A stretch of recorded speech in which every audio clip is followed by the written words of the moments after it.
Merci Margot, bonjour à tous. Très heureux d'ouvrir la matinée et d'être présent avec vous aujourd'hui. Et merci pour l'invitation Artefact. L'idée aujourd'hui, c'est de vous illustrer au travers de cas d'usage précis comment chez Schneider, nous utilisons l'intelligence artificielle au service des objectifs de durabilité et d'efficacité énergétique de nos clients. Donc chez Schneider, nous sommes convaincus que l'accès à l'énergie est un droit fondamental humain. Donc nous faisons en sorte vraiment de conjuguer la partie électrification et digitalisation, c'est-à-dire que notre génération aujourd'hui fait face à une accélération de la transformation digitale et dans un monde de plus en plus électrique.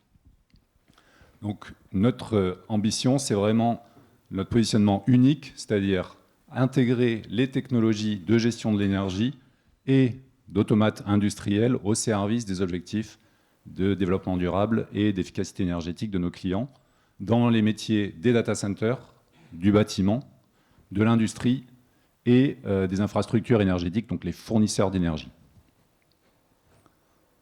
Chez Schneider, nous sommes une entreprise à impact, récompensée pour nos engagements en termes de développement durable. Ce n'est pas nouveau chez Schneider, on a commencé il y a bien longtemps, mais aussi pour nos engagements en termes environnementaux, sociétaux et de gouvernance. Pour n'en citer qu'un, d'ici 2025, nous souhaitons devenir neutres en émissions carbone sur nos propres opérations. Donc 2025, c'est demain, on est en route. Je pense qu'on fait partie des 5% d'entreprises européennes qui sont sur la bonne trajectoire. Notre objectif, la durabilité est au cœur de notre objectif, c'est-à-dire de permettre à chacun de tirer le meilleur parti de l'énergie et de nos ressources. Et notre mission est d'être le partenaire digital de nos clients au service de la durabilité et de l'efficacité. Chez Schneider, nous, aujourd'hui, à force de travailler avec nos différents clients, nous avons en gestion plus de 7 millions d'équipements connectés sur l'ensemble de nos clients en milieu bâtiment, industriel, plusieurs entreprises à travers la planète. L'ensemble de ces données que nous avons accumulées nous permet d'avoir un historique de données en termes de processus de fabrication, d'industrialisation. Et cette quantité de données, clairement, crée la capacité à développer, entraîner, déployer des modèles de machine learning pour donner un sens à ces données, faire parler ces données. C'est-à-dire que nous considérons que si nous, Schneider Electric, nos clients ou nos partenaires, souhaitons prévoir, anticiper, simuler, prendre des décisions dans des conditions métiers, je pense que vous serez tous d'accord avec moi, assez volatiles et assez incertaines, on pense que l'IA, aujourd'hui, et la manière d'y arriver, c'est notre meilleur allié. Donc chez Schneider, nous cumulons la capacité d'industrialiser l'IA avec l'expérience métier que nous avons accumulée dans les domaines de l'efficacité énergétique et des processus industriels. Et nous sommes convaincus que nous avons la capacité à transformer l'industrie au travers de l'intelligence artificielle. Donc on a créé, il y a un peu plus de 18 mois, une entité spécifique, AI Hub, au sein de Schneider, qui regroupe aujourd'hui 300 personnes, dont l'objectif est vraiment de transformer Schneider en AI-driven company, à la fois infuser l'IA, l'intelligence artificielle, dans nos métiers internes, que ce soit les RH, la finance, l'IT, le support client, nos usines, on a en propre plus de 200 usines à travers le monde. Donc, infuser l'IA pour les métiers internes et infuser l'IA aussi dans les offres externes qu'on propose à nos clients dans les domaines de l'efficacité énergétique, du développement durable. Et on pense qu'on va y arriver grâce à notre expertise métier et notre capacité d'industrialisation. Donc, je vais vous présenter très brièvement quelques exemples concrets pour éviter de rester à vue hélicoptère de la manière dont nous intégrons l'IA dans nos offres pour nos clients chez Schneider. Alors, on sait, grâce à l'Agence internationale de l'énergie, qu'aujourd'hui, 70% des émissions carbone peuvent être éliminées grâce à la technologie existante. Okay, il n'y a pas besoin d'attendre 10 ans pour se prendre en main. Et on le sait qu'en plus, on peut avoir un bon retour sur investissement dans le sens où on va aller chercher le gaspillage énergétique et les inefficacités. Ça, c'est à notre portée de main et c'est notre rôle, c'est notre ambition. Donc, on a un paysage électrique qui devient de plus en plus électrique, un paysage énergétique qui devient de plus en plus électrique, de plus en plus interconnecté. Et nous pensons que l'électricité est l'énergie qui va permettre de répondre à ces enjeux de manière la plus efficace pour réduire les émissions de gaz à effet de serre. Je vais vous présenter maintenant la manière dont, chez Schneider, nous utilisons l'IA pour répondre à ces enjeux. Démarrons sur le secteur des bâtiments. Donc les bâtiments, aujourd'hui, ça représente 40% de la consommation énergétique. Je vous propose de prendre l'exemple d'un bâtiment qu'on a construit il y a peu de temps, moins de 2 ans, à Grenoble, chez Schneider, donc le bâtiment Intensity, qui regroupe 1700 collaborateurs sur une surface de bâtiment de 26 000 m². Donc c'est un bâtiment assez massif. Ce bâtiment, aujourd'hui, c'est une référence environnementale mondiale dans les bâtiments de bureaux. C'est-à-dire qu'on a obtenu une certification, alors LEED version 4, pour ceux qui sont férus des certifications. Mais toujours est-il que quelque chose qui devrait vous parler, en termes de consommation, grâce à l'électrification et à la digitalisation de l'ensemble des usages du bâtiment dès le design, dès la phase de design de construction, on arrive à une consommation de 37 kWh par mètre carré par an, tout usage confondu. Alors pour ceux qui n'ont aucune référence, il faut savoir qu'un bâtiment qui obtient un premier niveau de certification environnementale, c'est à peu près 10 fois plus. Donc on est vraiment en optimisation au maximum. Et ça, c'est grâce à l'électrification de l'ensemble des usages. Par exemple, on a une centrale géothermique.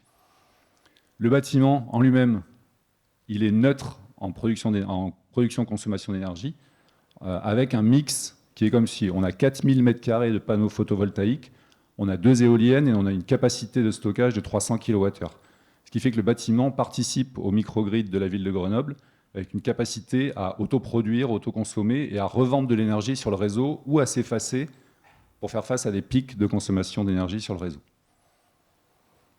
En termes de data and AI, le bâtiment, on l'a équipé avec toutes nos solutions Schneider Electric de gestion du bâtiment. On a mis tout ce qu'on pouvait. Mais concrètement, aujourd'hui, on collecte toutes les 10 minutes 60 000 points de données dans le bâtiment pour nous permettre de surveiller la gestion du bâtiment, la sécurité, la gestion des espaces au niveau du confort et la consommation d'énergie.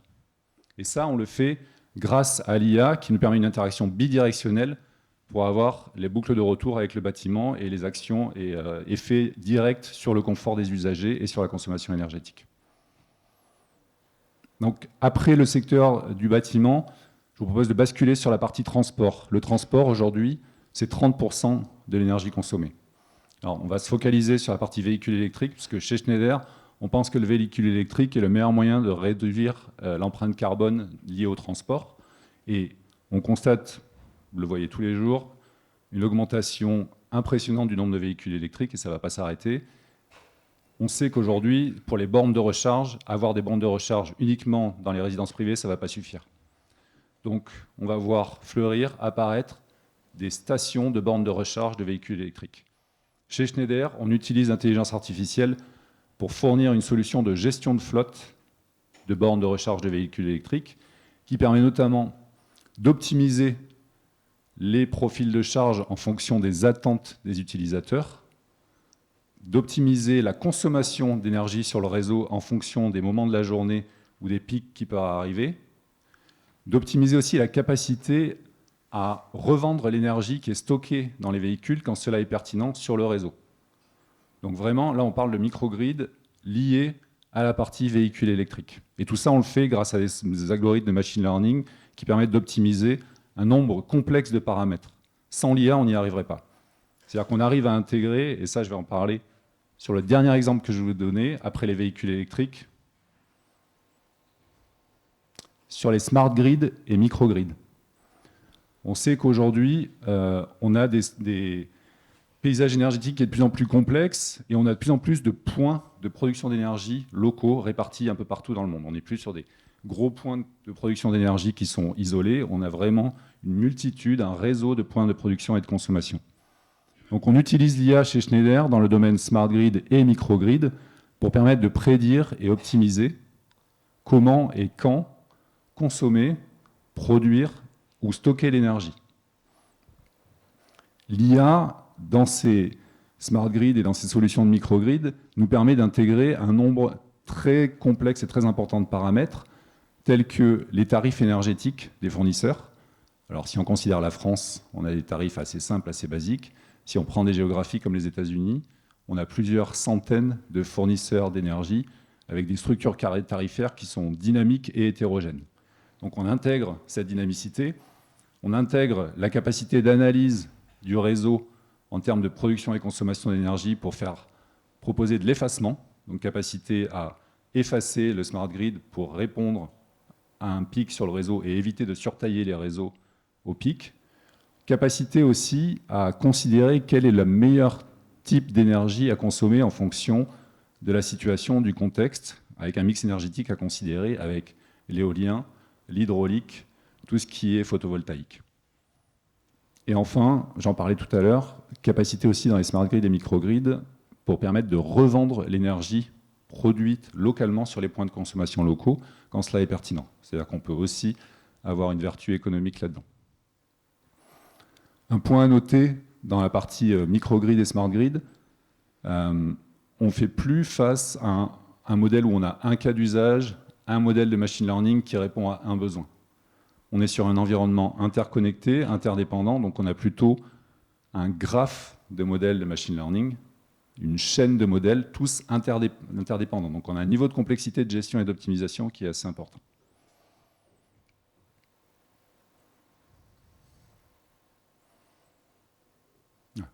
Donc je vous ai présenté vraiment brièvement quelques cas d'usage concrets dans lesquels on utilise l'intelligence artificielle au sein de Schneider Electric pour servir les objectifs d'efficacité énergétique et de durabilité de nos clients. Je vous en ai cité 3, à savoir qu'avec les 300 personnes du AI Hub, en ce moment, on travaille sur 70 cas d'usage en parallèle.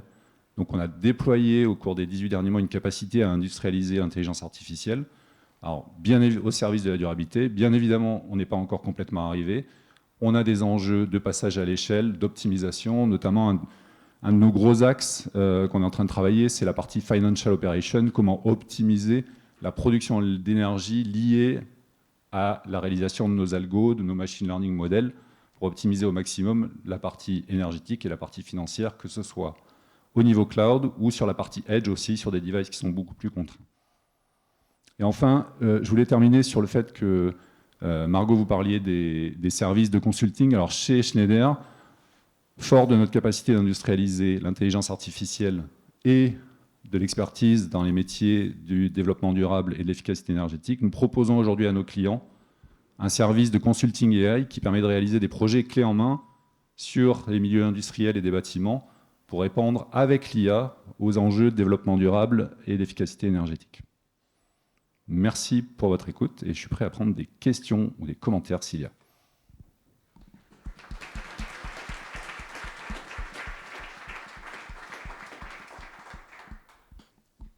Et bonjour, j'ai une petite question concernant la contrepartie derrière tous ces IA, parce que pour entraîner des modèles et tout ça, il y a des serveurs, il y a des réseaux qui travaillent derrière. Et cette partie-là, c'est aussi les empreintes carbone de votre compte propre. Et je voudrais savoir comment justement vous balancez les deux côtés, les gains et les pertes, entre guillemets. Merci. Alors, merci pour la question. Donc, ça, c'est une des problématiques qu'on s'est posées dès la création du AI Hub, de savoir comment on applique nous-mêmes la méthodologie qu'on propose à nos clients. Donc ce qu'on fait, c'est qu'on suit de très près la consommation. Alors il y a deux axes. Hein. Il y a l'axe consommation d'énergie, c'est-à-dire combien ça produit et combien ça coûte aussi. Donc on a un double intérêt d'optimiser la totale. Après, en toute transparence, aujourd'hui, la part du machine learning, alors on va pouvoir débattre plus tard sur la partie générative AI, LLM, avec des choses très intensives en entraînement, mais grosso modo, pour la plupart des cas d'usage aujourd'hui, la part de l'empreinte carbone liée au fait d'entraîner ou faire l'inférence des modèles dans les solutions globales, ça représente vraiment une part infime de l'ensemble des économies qu'on arrive à réaliser avec nos solutions. Mais c'est quelque chose qu'on suit de manière très près. Une petite question plus spécifiquement sur le bâtiment, sur comment vous prenez en compte l'évolution des usages, je pense au télétravail par exemple, dans les tours de la Défense.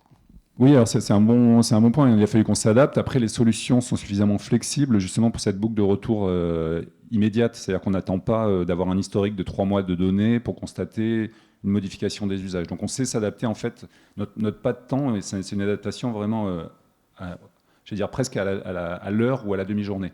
C'est-à-dire que les solutions d'optimisation qu'on a mises en place sont tellement interconnectées que la réaction elle est immédiate. On est en capacité de programmer, alors ça c'est plutôt le monde, pour ceux qui ne connaissent pas, des BMS et Building Management System, donc capacité à programmer justement les usages en fonction des jours ouvrés, des jours fermés et des profils d'utilisation du bâtiment. Mais en tout cas, l'IA nous permet d'être beaucoup plus réactifs sur les usages qui sont, qui varient dans le temps, c'est vrai, vous le dites, mais qui sont encore moins marqués qu'auparavant. C'est-à-dire qu'on est encore plus hétérogène. Bonjour, moi j'ai été très impressionnée par ce que peut faire un bâtiment qui a été intégralement conçu pour être efficient. Sur toute la flotte existante, qu'est-ce qu'on peut espérer en utilisant la flotte existante, mais en essayant de mettre en place les mêmes choses? Est-ce qu'on peut espérer pouvoir faire gagner beaucoup, ou est-ce qu'en fait, à part concevoir dès le début, c'est compliqué? Alors c'est une bonne question. Donc nous, on a vraiment deux marchés. On a le marché qu'on appelle Greenfield, donc c'est tout ce qui est nouveau bâtiment, et Brownfield, donc tout ce qui est l'existant. Et sur l'existant, ça fait un moment que Schneider, avant sans l'IA, mais maintenant encore plus avec l'intelligence artificielle, propose des solutions et on fait une analyse de profil de charge du bâtiment. On fait ce qu'on appelle des Energy Conservation Measures, donc des recommandations de réduction de consommation d'énergie qui peuvent varier depuis l'enveloppe du bâtiment jusqu'aux usages, changer les points de production de chaleur, tous les gros usages ou les choses intensives. Et on le fait aussi en milieu industriel, ou en milieu industriel, c'est encore plus vrai. C'est-à-dire que les usines, on n'arrive pas chez le client en disant « Bon, c'était très bien, merci, mais en fait, il faut d'abord construire une meilleure usine parce qu'on a de meilleures idées. » C'est pas possible. Donc là, on va plutôt s'attaquer au process, mais on le fait conjointement avec le client. Et dans le milieu industriel, on se rend compte que quand on gagne 1% de consommation d'énergie sur le process, ça a des répercussions énormes, à la fois sur la facture, mais aussi sur l'empreinte carbone. Donc tout ça, il y a des solutions. Par contre, elles sont spécifiques à chaque bâtiment, mais ça ne veut pas dire que l'unique solution, c'est de tout raser et reconstruire des bâtiments. Merci, Yann. Super. Merci beaucoup. Merci.